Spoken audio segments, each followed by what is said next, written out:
Hi, Dave Z here from Shapiro Mac. I wanted to put on video an issue that is constantly rising. I've done videos on it before. It's relating to the infamous Miranda rights that are read to individuals, or should be read to individuals before they're questioned by the police. All the time. Even just a few minutes ago, I had someone come in for a consultation and ask me if their case would be dismissed because they weren't read their rights. When people say I wasn't read my rights, they're referring to the litany that was established by the case of Miranda v. Arizona.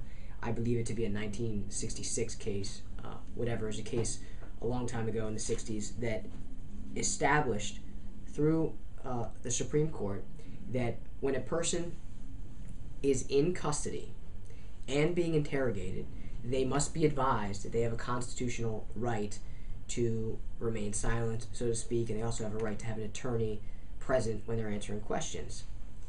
Now again, this boils down to whether the person is in custody and being interrogated. Interrogation generally means anything that is likely to elicit a response. So a question like, whose marijuana is this? That's obviously interrogation, but also two officers that are having a conversation saying, hey, this guy Joe would be in his best interest to talk to us, and we'd be lenient on him if he did. That would also likely elicit a response. Joe's in the back seat of the car and says, oh my God, the marijuana's mine.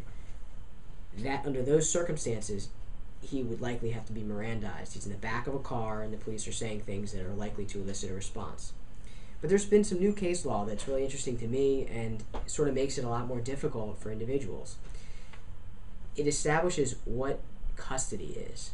It used to be thought of that custody was any time a person's freedom of movement was curtailed. So when a person doesn't feel free to leave. But it's a little bit more strict than that now that there's been some recent cases. It really is any curtailment of movement to a degree associated with a formal arrest. So the way that the cases are coming down the pipeline, it's almost that you actually have to be told by the police that you are under arrest and then asked questions for your statements to be suppressed. What the realistic outcome of all this is that many statements that are being elicited from individuals pre-arrest are coming into evidence even though the person is not free to leave.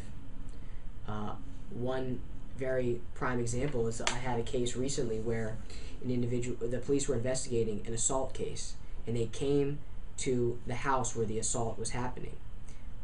The person that was alleged to have committed the assault didn't live at that house, and as soon as the police came, they wanted to leave. They went to go collect some things and walk out the door.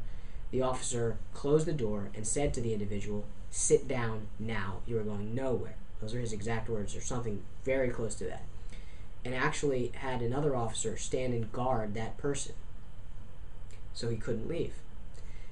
And then eventually the investigative officer came over to this guy and said, what happened? While an officer standing over him and he's not able to leave, and he made statements. He was never Mirandized, and rightly so.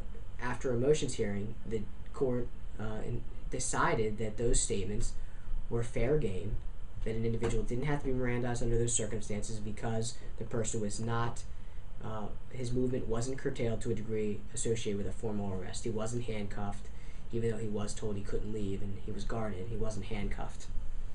So the reason why I'm putting this out is because I want people to understand that your case will not be dismissed if you're not Mirandized, even if you should have been Mirandized. That's the first thing. What could happen is your statements could be not admitted into evidence at trial.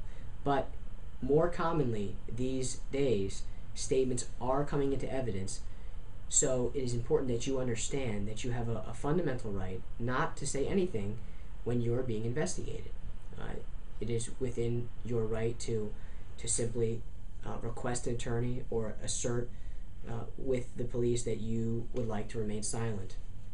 I always think of it that any evidence that's given to someone investigating a crime is like a point. And if you give information, you're giving points, but the lack of information is simply a zero. There's nothing that comes from that. So if a person is alleged to have committed a crime, it can only hurt them to talk about it. The best thing to do is to hire an attorney and allow that attorney to speak for you. That's the best thing that can be done. All right, so I just wanted to put it out there, generate some discussion on the topic, give a little bit of information that I've recently been looking into. So if you have any further questions about this, you can always leave comments at the bottom of the video or contact Shapiro Mac direct at shapiromac.com, at howardcountypersonalinjury.com, howardcountydui.com, or 410-884-6100. All right, thanks.